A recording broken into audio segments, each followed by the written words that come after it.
Hi guys! Tara at samahan niyo po kami to celebrate Emmanuel's 9th birthday dito po sa King Olaf Steakhouse and Cafe sa Barangay Duhat sa Santa Cruz, Laguna. So ang pinaka-landmark po nila ay ang Uno Gasoline Station at ilalagay ko po ang kanilang Facebook page para po makapag-inquire and makontak niyo po sila. So napakaganda po ng ambience and very inviting po talaga ng atmosphere dito sa King Olaf.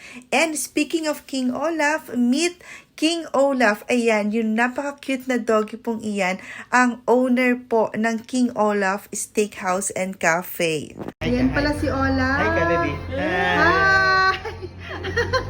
Nako, nag-hi siya nako. Natin mo na ako. Hi. Hi ka. Siya pala si Olaf. Ito po ang may-ari. Siya pala ang Kaya nasa may-ari. counter. Kaya pala nasa counter. Oh, siya may birthday. Happy birthday, kuya. Sabi mo, kuya, happy birthday. Kuya, batiin mo siya. Batiin mo siya. Mabait kuya. Anak, mabait. Oh, batiin mo si kuya, anak. Mag-happy birthday kay kuya. Ito, kay kuya. Ito, si kuya. Oh. Hello. Kuya. Halika na dito. Ayan. So, after meeting Olaf, ay ipapakita ko po sa inyo kung gaano kaganda ang interior design po nila dito sa kanilang restaurant. So, since magpapasko na nga po, kaya yung design po nila ay pang Christmas na. Yes, feel na po natin ang holiday and Christmas season dito po sa King Olaf Steakhouse and Cafe. And ang isa po sa nakakatuwa sa kanila, every corner is really picture perfect. Kasi po yung mga walls nila, yung mga murals po nila, napakaganda po talaga. So kung mahilig kayo sa arts, ma-appreciate nyo po talaga ito ng bonggang-bongga. And while we're waiting po for my in-laws to come, ay nagpa-serve po muna kami ng mga appetizers and drinks. And plus, if you are also a fur parent, sobrang matutuwa po kayo kasi pet-friendly po ang King Olaf Steakhouse and Cafe. So as you can see, wini-welcome ni Olaf yung kanyang BFF. And ito ang nakakatuwa sa kanila.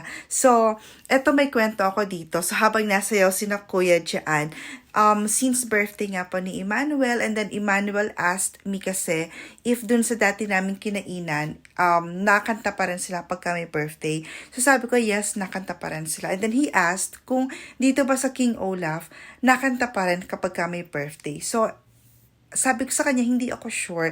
That's why I messaged their page and napaka-accommodating po talaga ng admin ng kanila pong Facebook page kasi po very responsive sila. So sabi po nila, yes, nakanta sila and aside from singing a happy birthday song ay may dance presentation sila. So, papakita ko yung complete dance production or dance number po ni na kuya ni na ate sa isa po sa ating mga YouTube shorts, kaya abang-abang po kayo sa mga susunod na araw kasi po nag-a-upload din po tayo almost daily ng mga short videos po. So ayan si Emmanuel, sobrang natutuwa siya natutuwa siya kana kuya, hindi lang niya talaga ma-express yung sarili niya pero sobrang na-appreciate niya talaga yung crew ng King Olaf, kaya sobrang thumbs up and kudos po kana kuya and kina ate para sa napakagandang production number talaga.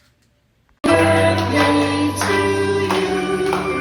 Happy birthday to you. Happy birthday, happy birthday.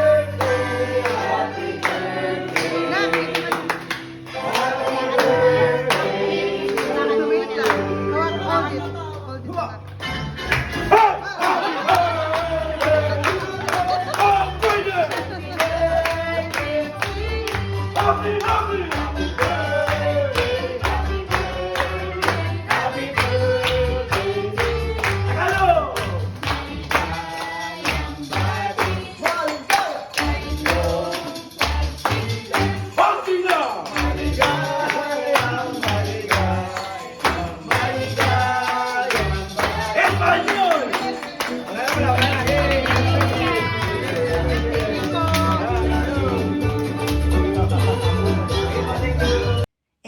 after nga po ng napakasayang dance number and after pong kantahan happy birthday po si Emmanuel, ay pinaserve ko na nga po yung aming lunch kasi po ay saktong dumating na rin po yung mga in-laws ko. And since steakhouse nga po sila, syempre ang request ni Emmanuel ay steak. Yan po talaga ang reason kung bakit po kami napapunta sa King Olaf Steakhouse and Cafe kasi Emmanuel wants to have steak for his birthday. And ito po, highly recommended ko po talaga ang King Olaf Steakhouse and Cafe kasi po aside sa tender, surprisingly tender po talaga yung kanilang steaks even though it's medium well and well done. Ibang-iba po talaga yung pagka-tender ng kanilang steaks. Kasi po, we've tried steaks sa other restaurants po within Santa Cruz and Pagsanghan. Okay lang, sakto lang. Pero sa King Olaf, solve. As in, masarap. Sulit po talaga yung ibabayad ninyo. And if you look at their menu, hindi naman po talaga kamahalan din yung kanila pong mga pagkain. Let's say, fairly priced sa sarap, sa presentation, sa lasa, sulit na sulit po talaga. And sobrang solve na solve po kami.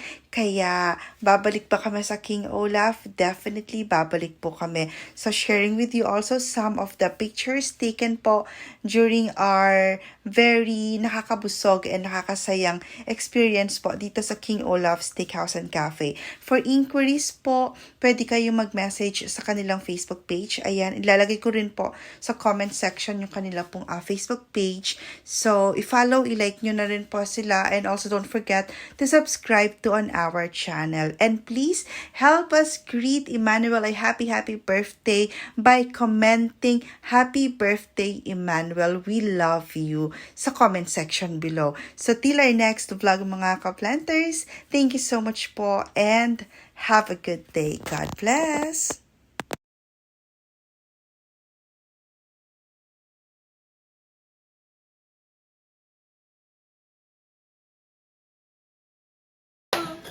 Happy birthday, happy birthday, happy birthday to Manuel. Wish muna, wish. Wish muna. Wish mo ako. Wish ka na. Blow. Oo, isa pa na. Sarap. Isa pa.